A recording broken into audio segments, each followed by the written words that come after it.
예, 안녕하십니까. 들풀북수 출판사에서 전해드리는 창세기 묵상 시간입니다. 오늘 창세기 35장 1절에서부터 맨 마지막 절까지 우리 같이 생각하도록 하겠습니다. 우리가 먼저 생각해야 되는 것은, 성경을 보면서 우리는 성경의 인물에 관해서 집중해서 본다고요? 아니라고요. 그 믿음에 연약한 아브라함과 이삭과 야곱을 믿음의 온전한 상황으로 이끌어 가시는, 그들의 손을 믿음이 연약했다고 해서 버리지 아니하시고 이끌어 가시는 그 하나님을 봐야 된다라고 저는 그렇게 계속 설명을 합니다. 비록 야복강에서 하나님과 더불어 겨루어서 이겼다 할지라도 그의 믿음은 현실 세계의 그 영향력을 받을 수밖에 없습니다. 우리도 또 마찬가지죠. 그래서 어떠한 난관, 인간의 힘으로서의 이 버거운 난관이 부딪히게 되면 그때에서 믿음에 관해서 흔들리기도 하고, 때로는 그 믿음으로 극복하기도 하고 그렇습니다. 오늘 야곱입니다.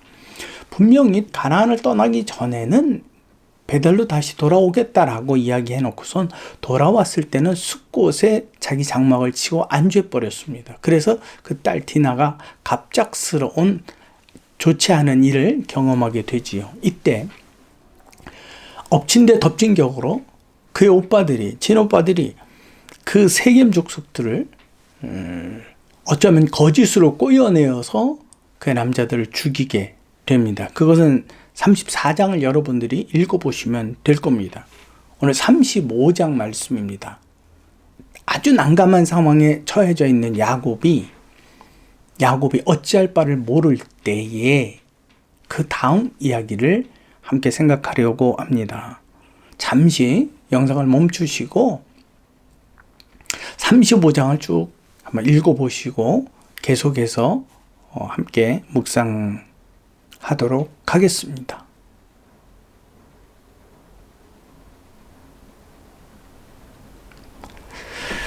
예, 하나님이 야곱에게 이르시되, 지금 야곱은 베델이라는 그 이름조차도 기억하지 못할 만큼 20여 년의 세월이 흘렀습니다. 근데 누구는 기억하고 있는 거죠? 하나님. 그 하나님께서 베델로 올라오라고, 거기 거주하면 내가 내 형 에서의 낯을 피하여 도망하던 때에 내게 나타났던 하나님께 거기서 제단을 쌓으라 하시는지라. 그때서야 야곱이 깨는 거죠. 아하, 그 일이 있었구나.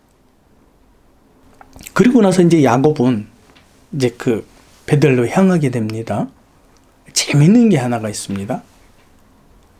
왜 하나님께서는 그 자리에서 싸우라고 하지도 아니하시고 왜 굳이 거기까지 올라오라고 하셨을까요? 왜요? 그럼 이것은 굉장히 단순한 거예요.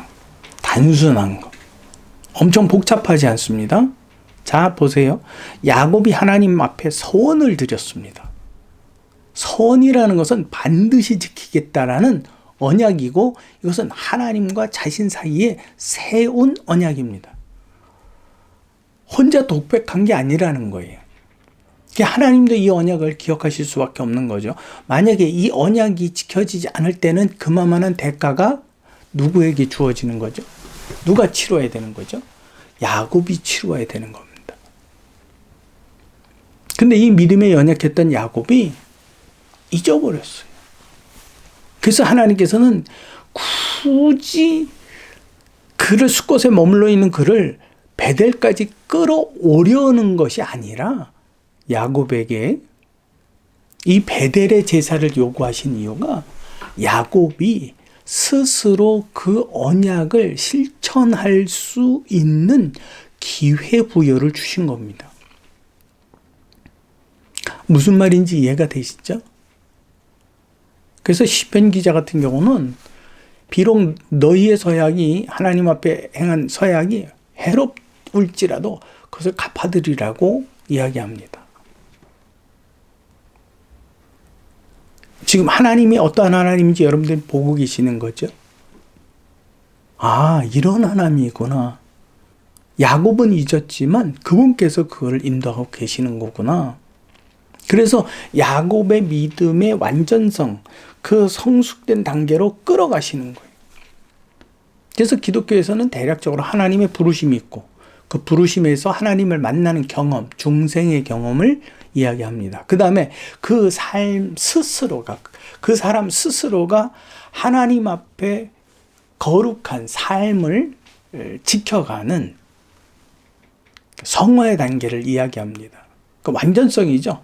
너희는 하나님의 완전하심 같이 너희도 완전하라.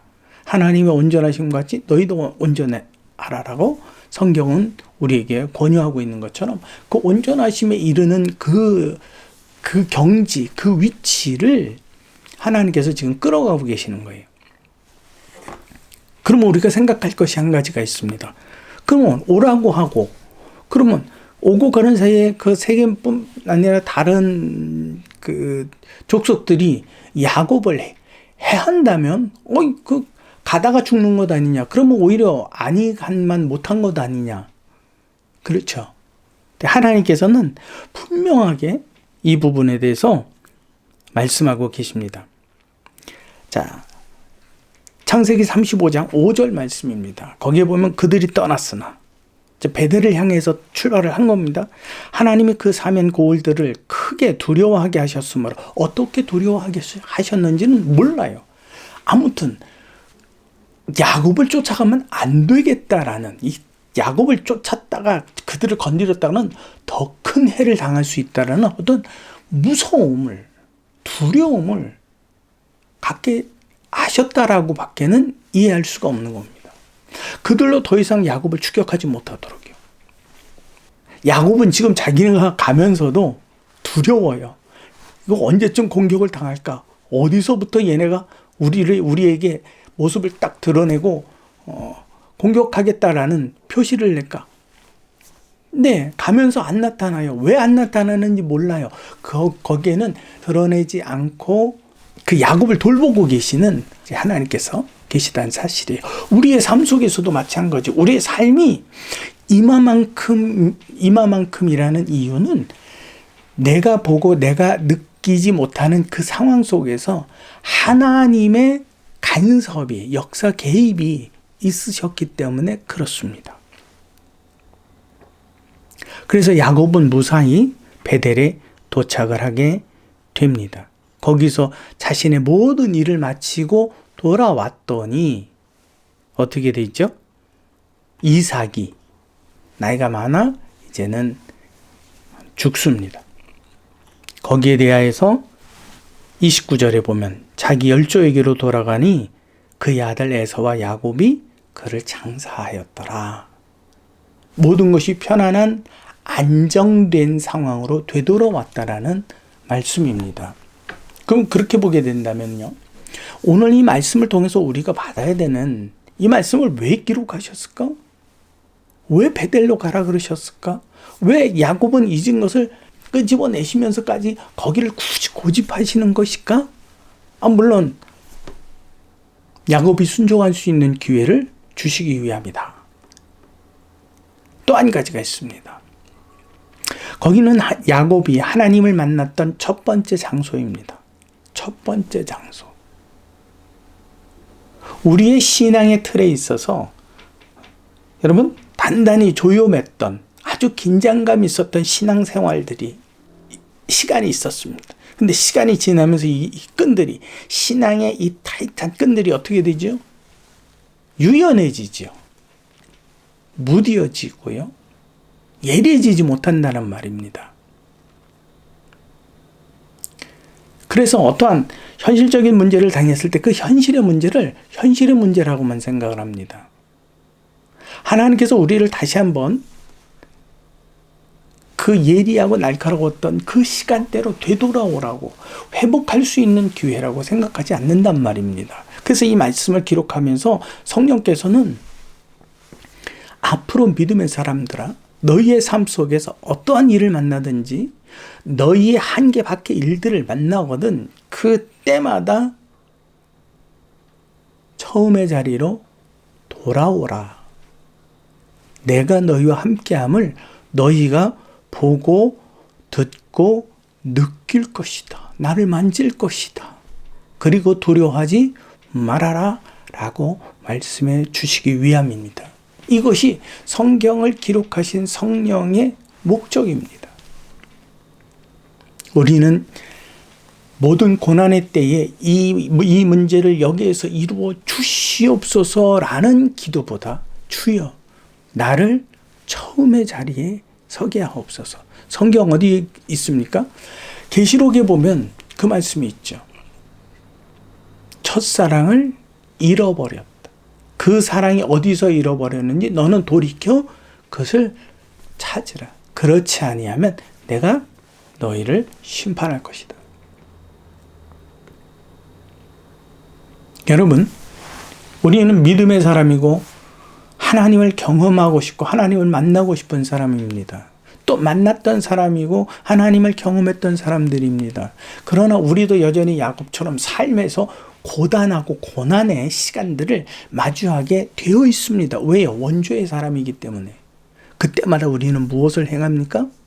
사람의 힘으로, 자기의 능력으로, 자기가 가진 것으로 극복하려고, 해결하려고 하기보다 자기의 신앙을 주님 앞에 다시 한번 내려놓고 내게 있어서 그 느슨했던 시간들을 회개하고 주 앞에 더 가까이 가는, 그래서 진정 하나님의 축복을 받는 그런 여러분들의 믿음의 시간이 되기를 간절히 바랍니다.